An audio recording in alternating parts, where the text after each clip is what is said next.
Hi friends, today I am playing with rocks, and I pulled out a lot of my older paintings and some of my tips and things I use, and it was actually quite fun to revisit that. So thank you for those of you asking me about painting rocks. I'm kind of excited.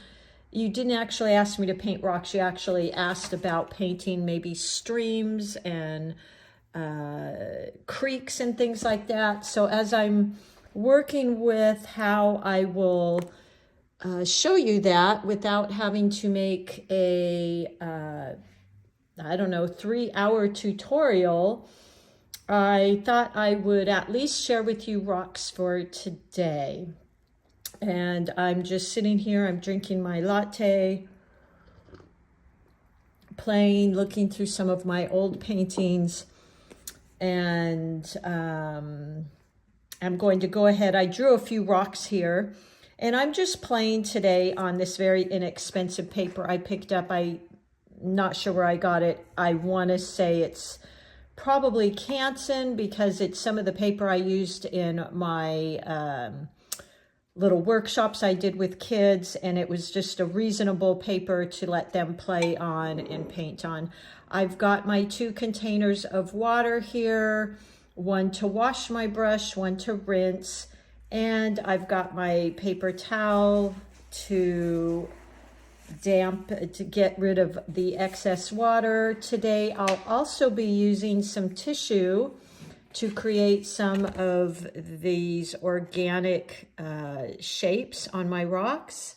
And I think that's about it. As always, I'm using my Winsor Newton paints, and I will link all the supplies that I'm using in my tutorial right down below here. And today the colors I'm going to be using will be burnt umber, burnt sienna, maybe some gold ochre. I might just dab in a tiny bit of the sap green, we'll see. I also really like this gold green, and I wanted to mention, because I had one of you ask me about this gold green. I have a link in the description below. I use all Winsor Newton paints except for this color. This is a gold green, and it's the Daniel Smith, which has a very, it's a lot deeper. I want to use the word musky type. I don't think that's a description for a color, but it's much more smoky. The Winsor Newton gold green is a lot more yellowy green.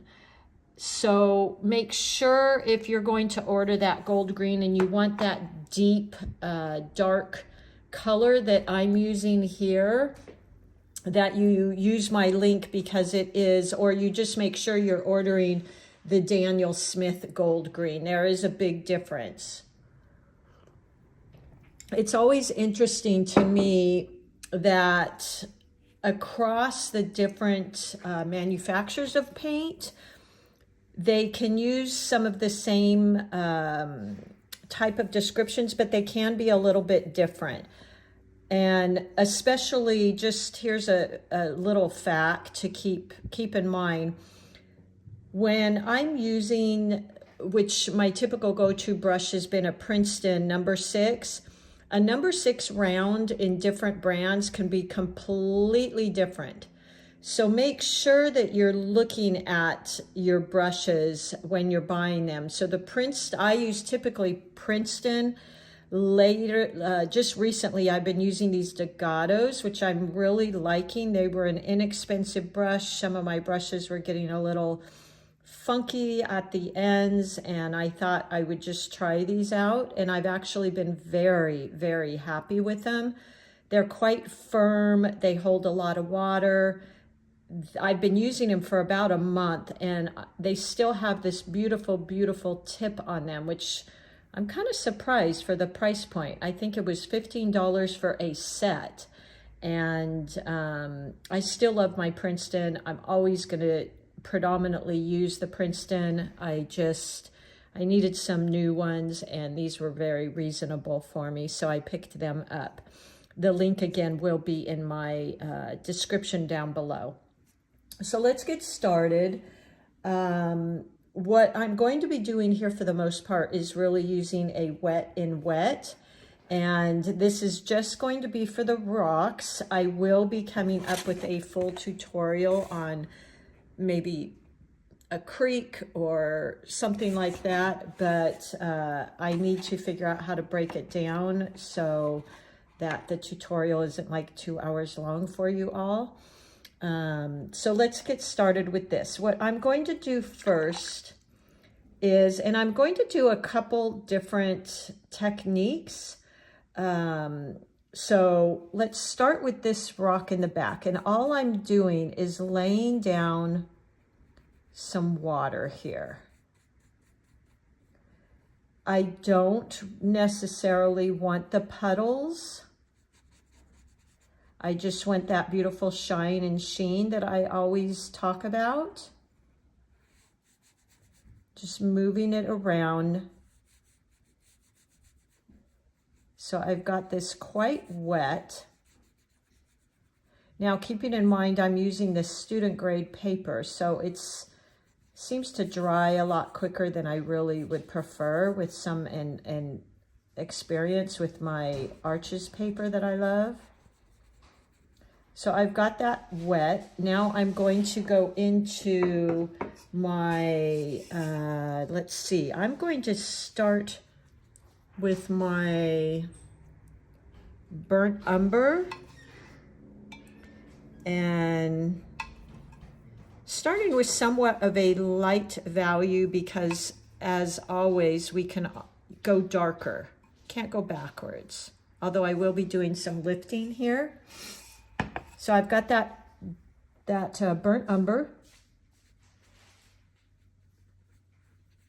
and just touching in my rock here and there. So I've got a nice little wash there.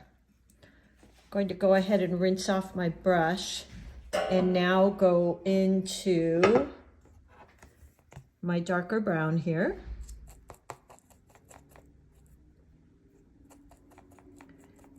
And just touch in here and there to this. Just creating a little bit of interest. Something like that. I'm kind of assuming my light is coming from the top here, and then I'm going to wash my brush, rinse it, and dry it off. So this is spreading here, which is exactly what I wanted. I'm going to let it dry just a bit, because the technique I'm going to use for this needs it to be a little bit drier. Meanwhile, I'll go into this area right here and wet this rock as well. Go in again with that beautiful burnt umber and just touch in and let that spread, and it's somewhat soft. And then just like I did here, I'll go in with that darker brown. And normally I do tell you to use a little bit less water, but for this, you can use a little bit more water to get that real soft blend over your rocks. We're going to be adding in some details which will make it feel a little bit more not so soft, because rocks aren't soft, right? They have some hard edges, and we're going to be playing with that. Okay, so let's let this dry a little bit. I'm going to step away for 2 seconds and grab something to use in this with you all.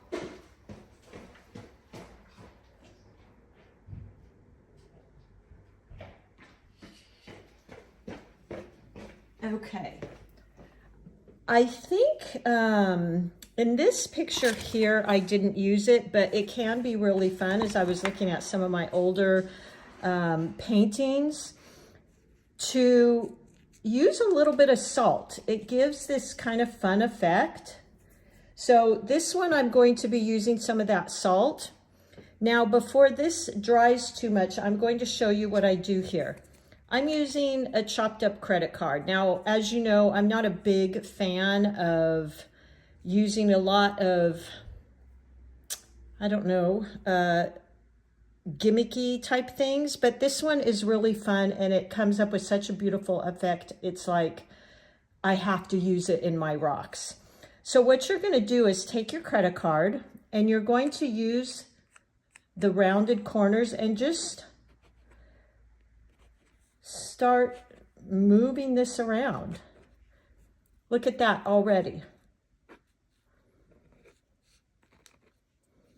And just creating these little white areas. Now, I found I had to kind of scrape it off, so look at that. Isn't that great? I mean, it's so easy. So there you go. You've got some really great shapes here. And now what you can do is now I will go in there and add, I'm going to use Paynes gray. As you know, I love my Paynes gray. It's really the only black I use unless I'm mixing my own black. And I'm just going to go in and kind of touch in here and there, kind of following what's already there. And that's sometimes what I love so much about watercolors is you can many times follow the paint. Let the paint dictate.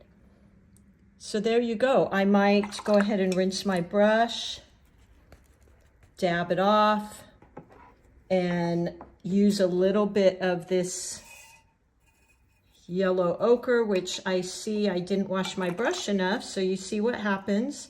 So let me grab it straight off my palette. That's why it's so important to have your water clean. Because in this case, it wouldn't be disastrous, but you want clean water. So I'm going to create a little puddle here and just tap in here and there. Just like that. And there you go. Isn't that a great rock? You can go back in with your little credit card if you want to do a little more. Create some more. Something like that. Okay. Now, let's go to this salt one. It's still a little bit wet. So you know what? Let's do this rock and let that dry a bit. I'm going to use again my burnt umber. Such a great rock color, isn't it? And just this time I didn't get this wet. I just am laying down a wash. So you can do it either way. And now I'll go in with my darker colors. Maybe we want to add a tiny bit of green because when I lived at the beach, there was always green algae type stuff on the rocks. And if you're around a creek, you're going to have a lot of that, right? And then I'm going to go into my burnt sienna. Let's water that down a bit and create a little bit of that. Just really plain, okay? We'll let that dry. Now, meanwhile, let's see if we can work with this salt one here. Unfortunately, I don't know how to edit in fast forward. So let's see if we can get rid of some of that salt. Normally, I would let this dry a bit longer. So there you go. And also at the beach, there's a lot of striations in the rock. So I'm just going to go into this and kind of add some of that here at the bottom. Just like that. Okay. Maybe while this is wet still, go in and add a little bit more of that, because there's could be some shadows here on the bottom. There you go. So I would pretty much leave that rock just how it is. It's got that salt effect on it. And now let's go into this one. And all I'm going to do is take my tissue and I'm just going to lift some paint off in random type of shapes. Okay, so let's see what that does. So look at that. Isn't that wonderful? Now, these are the easiest ways that I have learned over the years to do this. Now, again, I've got these shapes left from the tissue that I can kind of follow their lead and just go in and follow around kind of these shadows and things that they created on their own. Might add a little bit of that Paynes gray.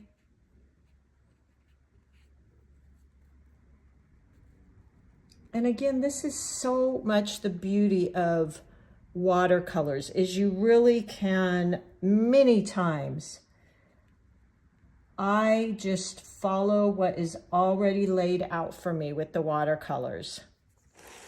Another thing I might do on these and this is, I use this a lot whenever I was painting sand or rocks. I would use this technique. So this is splattering. Let me get a tissue to cover the background here. And I'm just going to splatter a little bit right here. So I'm going to take my darker brown, actually my green gold, which honestly is completely different than the Winsor Newton green gold. It's kind of surprising, actually. Maybe add in the Paynes gray, which turns a green gold anyway. And then I'm just going to kind of flick little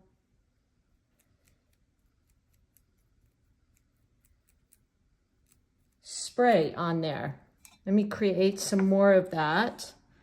So you can either use your Paynes gray and burnt umber, or you can use the green gold. They're both basically the same. Going to do the same on here. Now this time I'm doing more of a splatter effect, which may be too much for you compared to if you use your finger. It's a little finer. It's a great technique for sand. So I really didn't want to go outside of the rock. So there you go. Almost stuck my brush in my latte, which actually, because we're painting rocks, may not have been bad, right? Okay. Let's maybe do one more rock, because I think I'm pretty much done with all three. So this one, I used that credit card. This one, I used some salt and splattering. And this one, I used a tissue on all of them. I then went back in and just followed the shapes that were there for me. Thank you, watercolors. And kind of followed them. And look at that. I think it turned out beautiful.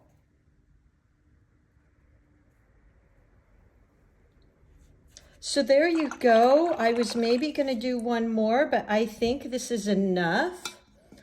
And I am putting together a tutorial on, you know, creating a stream with some rocks. But I'm just trying to figure out how to do that it isn't, you know, a 2-hour long tutorial, and I don't have to rush through it. So play with these rocks and see what you think. I think they're really quite fun, and adding in some blue water in there. Let's just, since it's here, might as well do that. So you can see how pretty these browns are with some water going between them. So I'm just wetting my paper. And then I'm going to pick up, oh, I don't know, let's play with the color here and make it really pretty. Let's play with this Prussian blue, ultramarine blue, make it really watery, and go in and lay that down. Now that was a little bright, so I'm going to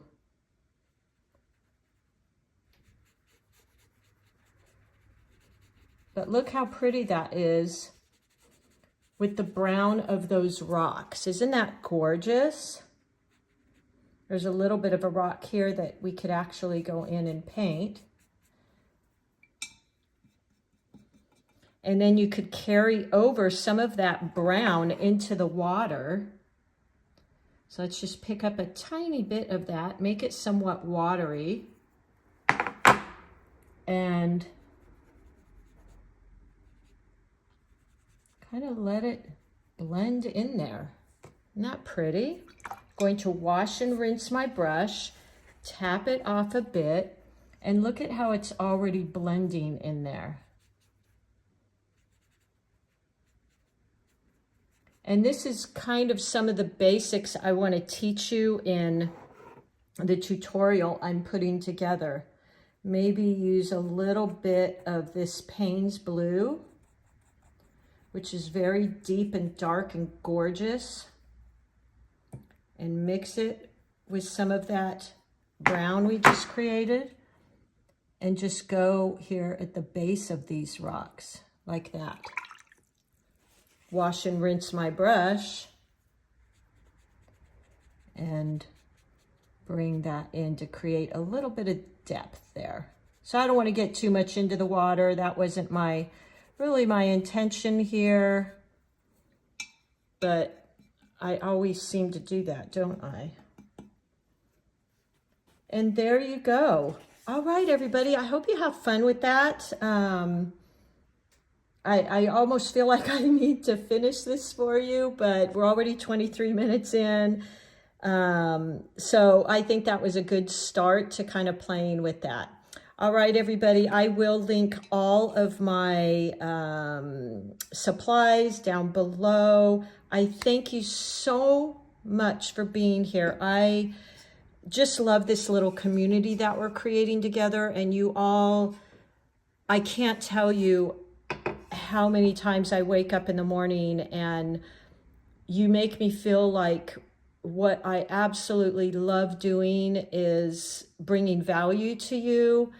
And you really keep me inspired, because I could be painting anyway, but knowing that what I'm sharing with you, you're enjoying, and my slow, methodical way of teaching, because that's how I learn best, resonates with some of you, is just amazing. I am just so very grateful to have you here, and I just really want to take a minute to thank you, because I am new here and I am learning so much, and I won an online course for beginners and trying to learn all these things, and you guys have just been more than gracious to me and my learning and my goofy little mix-ups and things like that, and I'm just really grateful. So there you go.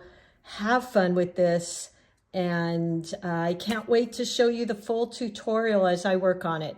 Happy painting, and more than anything, enjoy this medium. That's what it's about. Enjoy it. I was a professional artist for years, and I still like that part of it too. But this for me is just so fun, painting with you guys and seeing your growth. And it's just been more than fulfilling for me. So thank you, everybody. And I will see you soon. Happy painting.